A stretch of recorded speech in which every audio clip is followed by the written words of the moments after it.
रथ यात्रा से पहले 15 दिन तक भगवान जगन्नाथ कैसे हो जाते हैं बीमार। ये है इसकी वजह। ओडिशा के पुरी धाम में इस वक्त रथ यात्रा की तैयारियां जारी हैं। रथ यात्रा का आयोजन आषाढ़ महीने की शुक्ल पक्ष की द्वितीया तिथि को होता है। इस दिन भगवान जगन्नाथ अपने भाई बलभद्र और बहन सुभद्रा के साथ श्री मंदिर से निकलकर भ्रमण के लिए जाते हैं।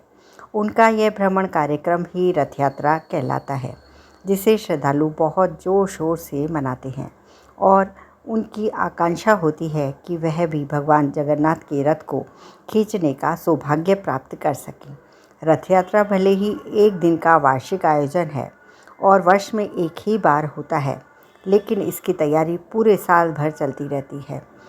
इसमें भी तिथियों का बहुत महत्व होता है, जैसे कि मकर संक्रांति के दिन मंदिर में रथ बनाने की प्रक्रिया शुरू होती है।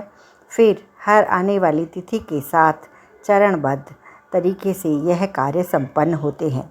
इसमें हर तिथि और उस दिन की जाने वाली रीति को एक खास नाम दिया गया है। जैसे कि रथ यात्रा के आयोजन से ठीक 15 दिन पहले भगवान की तबीयत खराब होना, उनका स्वास्थ्य खराब हो जाता है।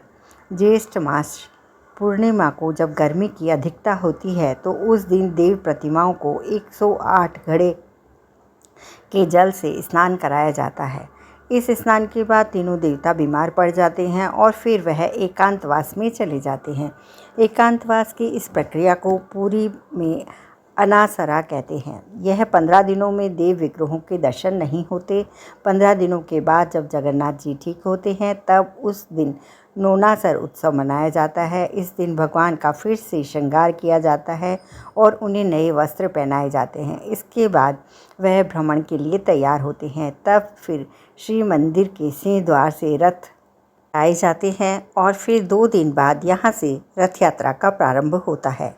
ये कुछ ऐसा है कि बीमार होने के कारण जब जगन्नाथ जी को कई दिनों तक एकांत में होते हैं तो वह मन बदलने के लिए भाई बहन के साथ रथ यात्रा पर जाते हैं। यहाँ सवाल उठता है कि क्या भगवान भी कभी बीमार पड़ते हैं, लेकिन क्यों और कैसे? इन सवालों के पीछे की वजह एक करुण कथा है। जगन्नाथ प्रभु की महिमा में यह जनश्रुति काफ़ी प्रचलित है। बहुत पहले की बात है। ओडिशा के पुरी क्षेत्र में एक भक्त माधव दास रहते थे। वह रोज़ भगवान की पूजा करते थे। प्रसाद में जो भी मिलता उसी से जीवन यापन करते थे और सादा जीवन व्यतीत करते थे। एक बार वह बीमार पड़े। उन्हें तेज़ बुखार हो गया।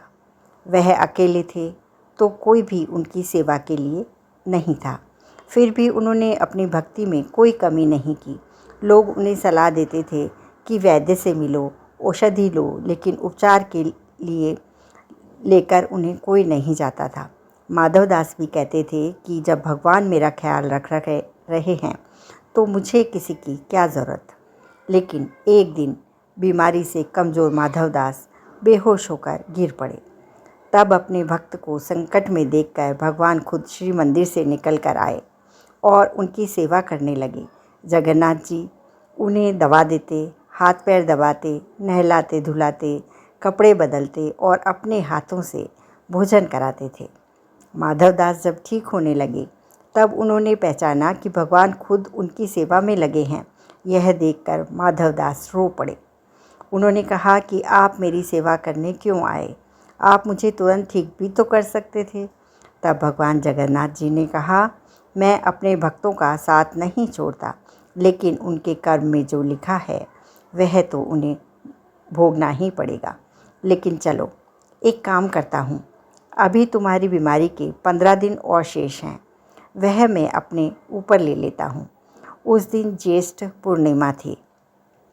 जगन्नाथ जी अपने मंदिर पहुँचे और उसी दिन उन्हें स्नान के बाद ज्वर होने लगा। तब से यह परंपरा पुरी में चल रही है। भगवान अपने उसी भक्त माधवदास की बीमारी में बीमार होते हैं और इस दौरान एकांतवास में चले जाते हैं। इसे अनासार कहते हैं कि जैसे एक बार उन्होंने अपने भक्त माधवदास की पीड़ा अपने ऊपर ली थी, उसी तरह वह हर साल अपने भक्तों की पीड़ा हर लेते हैं। लेकिन भक्ति सच्ची होनी चाहिए। इसके 15 दिन बाद जब भगवान ठीक होते हैं तब नैनासर उत्सव मनाया जाता है। इसके बाद ही भगवान भ्रमण के लिए बाहर निकलते हैं। इसी भ्रमण को रथ यात्रा कहा जाता है। क्या है अनासार की विधि पूजा? भगवान जगन्नाथ के धाम पुरी के श्री मंदिर में हर साल अनासार की विधि की जाती है। यह एक धार्मिक अनुष्ठान है जिसे ज्येष्ठ मास पूर्णिमा के दिन संपन्न कराया जाता है। इसे अनवसर कहा जाता है। इसे स्नान उत्सव, स्नान पूर्णिमा भी कहा जाता है।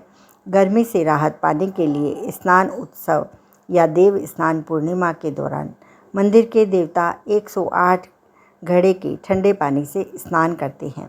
इस शाही स्नान समारोह के बाद तीनों देवता बीमार हो जाते हैं और उन्हें 15 दिनों के लिए सार्वजनिक रूप से दृश्य से दूर रहना पड़ता है। इसे अनासार या अनवसर काल के रूप में जाना जाता है। अनवसर काल ज्येष्ठ पूर्णिमा से शुरू होता है और आषाढ़ अमावस्या के साथ ही समाप्त होता है। अनवसर काल के 15 दिनों में मंदिर की पूजा पद्धति रोजाना से कुछ अलग प्रकार से की जाती है। इस दौरान जबकि मुख्य देवता प्रतिमाओं के रूप में देवता विश्राम करते हैं, तब श्री मंदिर के देवताओं के रंगीन पट्टचित्रों की पूजा की जाती है। इन चित्रों में भगवान जगन्नाथ को विष्णु, भगवान बलभद्र को भगवान शिव और देवी सुभद्रा को आदि शक्ति के रूप में दर्शाया गया है। सुबह मंगला आरती होती है और दीप जलाए जाते हैं। इसके बाद देवताओं को दंत धोती यानी दांत साफ करना, मुख शुद्धि की जाती है। फिर स्नान कराया जाता है। वस्त्र अलंकरण साफ किए जाते हैं।